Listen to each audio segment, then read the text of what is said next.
ସିଏ ସାତ ନଦେଲେ ମୁଣ୍ଡ ନ ପୁରେଇଥାନ୍ତା କିଛି ହେଇନଥାନ୍ତା। ସିଏ ସାତ ନଦେଲେ ମୁଣ୍ଡ ନ ପୁରେଇଥାନ୍ତା କିଛି ହେଇନଥାନ୍ତା। ସିଏ ମେନେ ପୁରେଇ ଦେଲା ସମସ୍ତଙ୍କର ଚୁପ୍।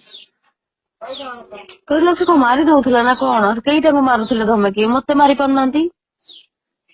ଆମେ କଣ କରିବୁ ବୋଲ ଆମକୁ ତ ଧମକେଇଲେ ମୁଁ କଣ କରିବି? ମୁଁ ସିନା ଘରେ ବସିଲି, ସିଏ ତ ସବୁବେଳେ ବାହାରେ ବୁଲୁଛନ୍ତି। ରାତି ଅଧା 3 ପରେ ସେ ଘରକୁ ପଳେଇଛନ୍ତି। ତାଙ୍କର ଯଦି ଭଲ ମନ୍ଦ କଣ କରିଦେଇଥାନ୍ତେ। ଦେଖୁଛୁ ତ ଲିଟୁ ଦାସକୁ ଦିନ 2 ପରେ ପୋଡିକି ମାଇଲେ, ଆଉ କଣ କରିବ? ତାପରେ ଇଏ କହିଛନ୍ତି ଏମିତି ସେ ପଳେଇଛନ୍ତି ନା କୋଉଠି ଅଛ କୁହ? ଆଙ୍କୁ କହିଲେ, ଇଏ କହିଲେ ମୁଁ ଜାଣିନି ସେ କୋଉଠି ଅଛି। ନା ତୋ ସ୍ତ୍ରୀ କୁଆଡେ ଯାଇ ତୁ ଜାଣିନୁ? ତାପରେ ଏମିତି କହିକି ଜବରଦସ୍ତି ଆଉ ତମେ ବି ଲାଷ୍ଟକୁ ତାଙ୍କ କଥାରେ ଭୟ ପାଇକି ଆଉ ଦେଇଦେଲ। କଣ କରିବି ତମେ କହିଲ? ମୁଁ ମତେ କହିଲେ ଏମିତି ଧମକେଇଲେ, ମୁଁ କଣ କରିବି? ମୁଁ କାଲି ଠାରୁ ଏଇ କଥା ସମସ୍ତଙ୍କ କହୁଛି। ମୋର ଭୁଲ ନାହିଁ ରେ ତମେ। ମୁଁ ତମ ପାଇଁ କେତେ କରିଛି ତମେ ଜାଣିନା। ମୁଁ ବହୁତ ସତର୍କ ହେଇକି ଆସିଛି ବି ନେଲି ମୋଠୁ। କଣ ଧମକେଇଲେ?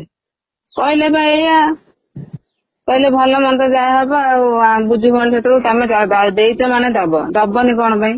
କାହିଁକି କଣ ପାଇଁ ଦବନି? ଏମିତି ମାନେ ବହୁତ କଥା କହିଛନ୍ତି ହେଲା। କିଏ ଆଇଥିଲେ?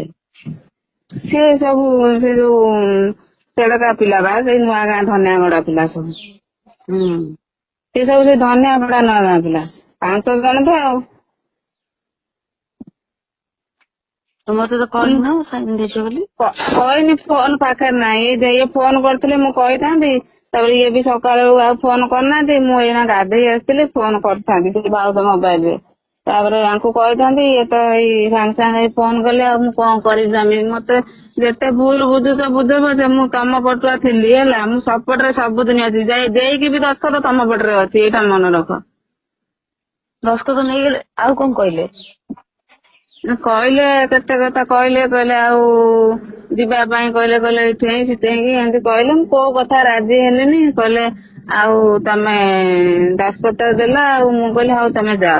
ମୁଁ ତାଙ୍କୁ କହିଲି ସେ ଛୁଆଙ୍କୁ, କହିଲେ ହଉ ତମେ ଯାଅ ପଳା। କହିଲେ ଆମ ସାଙ୍ଗରେ ଚାଲ ରହିବ କି ଭଲ ମନ୍ଦ କରିବ। କୋଉଠି ତାଙ୍କ ସାଙ୍ଗେ ଯିବି? ମୁଁ କଣ ତାଙ୍କ ସାଙ୍ଗେ ଯିବି? କଣ ସେ କଣ ଆମକୁ ନେଇକି କୋଉଠି ମାରିବେ ବଞ୍ଚେଇବେ? ଆମେ ଯାଇ ମାରିବ ତାଙ୍କ ଗୋଟେ ସାଙ୍ଗେ କହିବେ ତମେ ଚାଲ ସୋମବାର ଦିନ ନୋଟିଫିକେସନ କରିବେ, କହିବେ ସିଗ୍ନେଚର ଭେରିଫାଇ ହବ, ତାପରେ ଅନାସ୍ଥା ପାଇଁ ଭୋଟ ଦବାକୁ ଯିବ, ମାନେ ମତେ ହଟେଇବା ପାଇଁ। କିଏ କହିବେ? ଏ ସେ ସାଙ୍ଗେ ଡାକିକି ନେବେ ନା, ତମ କଲେକ୍ଟର ଅଫିସ ଡାକିକି ନେବେ। ସେଠି ଯାଇ ତମେ ସିଗ୍ନେଚର ମାରିକି ଆସିବ, ଭିଡ ହବ।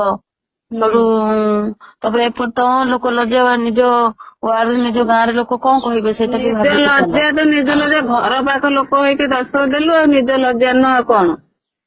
ଆମେ ଶୁଣ ସତ କଥା କହୁଛି। ସିଏ ସାତ ନଦେଲେ ମୁଣ୍ଡ ନ ପୁରେଇଥାନ୍ତା କିଛି ହେଇନଥାନ୍ତା। ସିଏ ମେନେ ପୁରେଇ ଦେଲା ସମସ୍ତଙ୍କର ଚୁପ୍। କହିଲା ସେ କଣ ମାରି ଦଉଥିଲା ନା କଣ? କେଇଟାକୁ ମାରୁଥିଲେ ଧମକି? ମତେ ମାରି ପାରୁନାହାନ୍ତି।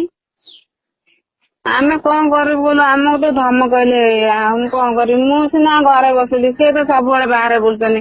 ରାତି ଅଧା 3 ପରେ ସେ ଘରକୁ ପଳେଇଛନ୍ତି। ତାଙ୍କର ଯଦି ଭଲ ମନ୍ଦ କଣ କରିଦେଇଥାନ୍ତେ। ଦେଖୁଛୁ ତ ଲିଟୁ ଦାସକୁ ଦିନ 2 ପରେ ପୋଡିକି ମାଇଲେ, ଆଉ କଣ କରିବ?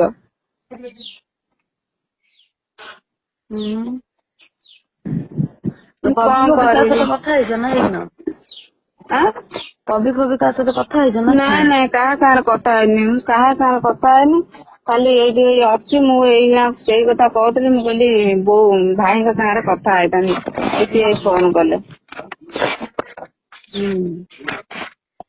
ସେଠୁ କଣ କରିବ? ତମେ ଗୋଟା କଥା କରୁନ, ଦାଦାର କଣ ତମର କରିବି? କଥାବାର୍ତ୍ତା ହେଇକି କୋଉଠି ବାହାରକୁ ଟିକେ ପଳଉନା।